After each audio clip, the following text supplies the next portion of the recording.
In this video, I'll demonstrate how to crack passwords. Password cracking can be done using many different techniques, from social engineering, where we trick someone that's unsuspecting into divulging their password, or we might use some kind of brute forcing tool like John the Ripper, which we'll examine here, which can take a list of possible passwords and apply it against an account until it gets a match. Or we might use some kind of other tool where we go to spoofing of an entire website, where we fool people into going to this website to put in their credentials, and we have an easy way to get passwords that way as well. We could even use tools that would look at the resultant hash of a password and reverse engineer it mathematically to try to derive the originating password. So there are many ways to do it. Let's start here in Kali Linux by using the command user_add to create a user called JDoe. We'll then use the passwd or password command to set a password for that account. This is the account that we're going to try to brute force using the John the Ripper tool included in Kali Linux. Now, if I cat the /etc passwd file and grep it for JDoe, then we're going to see our newly created user. However, we don't see the password, and that's because the password is in the shadow file. Let's bring up that previous command, but let's just change the file name from passwd to shadow. Okay, now we can see user JDoe, and then after that we see a colon, which is the delimiter for all the different items in this file, followed by this long password hash.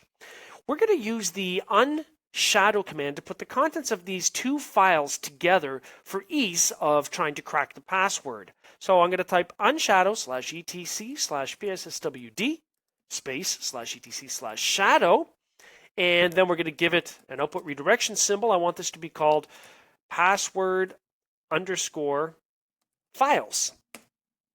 Okay, now why don't we take a look here. Let's use the vi command and go into /usr/share/John, because we're going to use the John the Ripper tool. I want to take a look at the password list file that's supplied here. Of course, it could be modified. You could use different languages, different types of terms like legal or medical terms. So here, for instance, notice I've added the first entry here of password in a variation. That is actually what I set as the JDoe password. Now, it's not always going to be as simple as brute forcing with a list of passwords and cracking the password. Sometimes it works.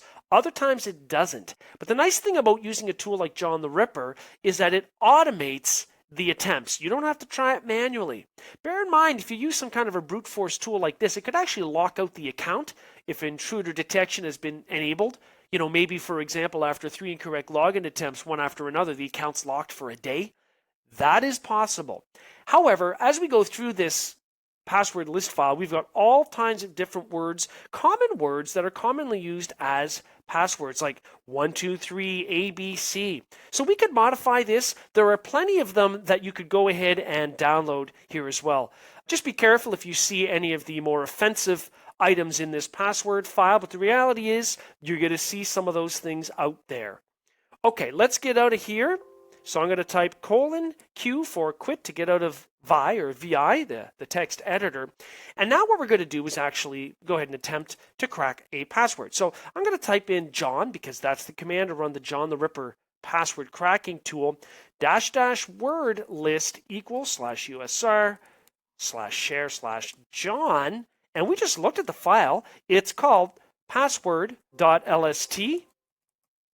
So here we go, password.lst. And then I'm going to give it our combination of our /etc password and shadow files, which we're called password_files. I'm going to go ahead and press enter. And we can see it's currently doing its work. So depending on how many passwords you have in your list files and so on will determine how long it will take. Now, we've set up this example so it would be very simple and quick, and we can see immediately the password for user JDoe. So it's done that, and it's associated with user JDoe by looking at the hash in that file. So once this is complete, then we're ready to go. I'm going to interrupt this with Control-C because we've got what we need. Now, you can also use the John command with --show and ask it to show any passwords that it's determined already. So here it tells me that the password for JDoe is Well, the variation of the word password, although in the file, it's a hash of it, isn't it? It's not the actual password, but here it's displaying the actual password that we could actually use to log in as that user. Now that's one type of way of cracking passwords. You can brute force it. Not always effective. It also might end up locking accounts. However, it can be useful in some cases. Now, another way that we can work with this is by essentially mimicking common websites that people would frequent and spoofing the whole website, basically setting up our own fake web server like for Facebook, which we'll do in this example. Here in Kali Linux, I'm going to type SE Toolkit, which stands for Social Engineering Toolkit. I'm going to go ahead and press Enter. And now notice I'm in a different interactive prompt that has SET for Social Engineering Toolkit. So what I want to do then is I want to start the Social Engineering Toolkit. So I'm going to go ahead and press number 1 for Social Engineering Attacks. What I'm interested in then doing is a website attack vector, so number 2. The next thing I want to do is credential harvesting. So I'll press number 3. I want to clone a website, so I'll press number 2. And it wants me to pop in the IP address for my Kali Linux machine, not the website. So here I'm going to pop in 192.168.1.91. Then it says put in the URL for the site that you want to clone. I'm going to put in www.facebook.com.